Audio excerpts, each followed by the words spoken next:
लेकिन मैं एक बात बहुत जिम्मेदारी के साथ कहना चाहता हूँ और आपके पॉडकास्ट में पहली बार बोल रहा हूँ, ये बात मैंने कभी बोली नहीं है। और मोहम्मद साहब का संदेश भी पूरी मानवता के लिए है, तो हिंदुओं को भी आई लव मोहम्मद कहने में कोई दिक्कत नहीं होनी चाहिए।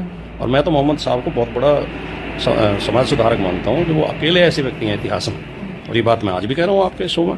कोई दूसरा नाम बता दे मुझे, जो व्यक्ति धर्म संस्थापक भी है, समाज सुधारक भी है और राजनीतिक भी है।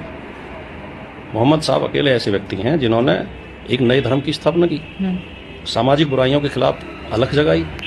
मोहम्मद साहब का काम कितना बड़ा है आप सोचिए। उस समय अरब में लोग बेटियों को पैदा होते ही मार देते थे, आपस में लड़ते थे, औरतें विधवाएं हो जाती थी, उनसे वैश्यावृत्ति कराते थे। आदमी कम थे, औरतें ज़्यादा हो गई थी, क्योंकि आदमी लड़ लड़ के मर जाते थे आपस में। पत्थर पूजा करते थे, बहुदेववाद था, नशा करते थे, जुआ खेलते थे, ब्याज पर रुपया देते थे। इन सारी चीज़ों को हराम लिखा मोहम्मद साहब ने कुरान में। और ये कौन से धर्म के थे ये जो पहले कर रहे थे? नहीं, इनसे पहले तो कुछ यहूदी थे, कुछ और धर्मों को मानने वाले लोग थे।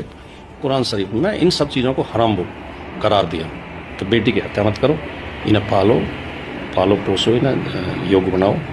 दूसरे, जो औरतें विधवाएं हैं, बेवा औरतों से धंधा मत कराओ, इन्हें पत्नी का दर्जा दो, इन्हें सम्मान के साथ अपने, इन्हें संरक्षण अगर देना चाहते हो तुम तो अपनी पत्नी बना के रखो। मैं तुम्हें 4 तक शादी करने की इजाजत देता हूँ। अच्छा, वो 4 शादियां इस कॉन्टेक्स्ट में आ रही 4 विशेष परिस्थितियों में। ऐसा नहीं है कि हर मुसलमान 4 शादी करेगा। यहाँ तो ये मान लिया नहीं, वो गलत परंपरा पड़ जाती है। उन्होंने कहा था कि अगर जरूरत पड़े तो मैं तुम्हें 4 तक पत्नी रखने की इजाजत इसलिए देता हूँ कि वहाँ उस समय मर्द कम थे, औरतें ज्यादा थी।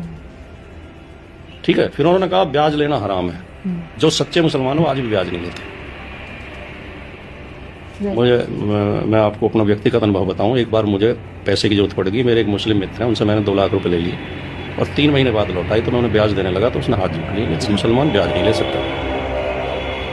उसने जो मैंने 2 लाख रुपए लिए थे, 2 के 2 ही उन्होंने वापस लिए।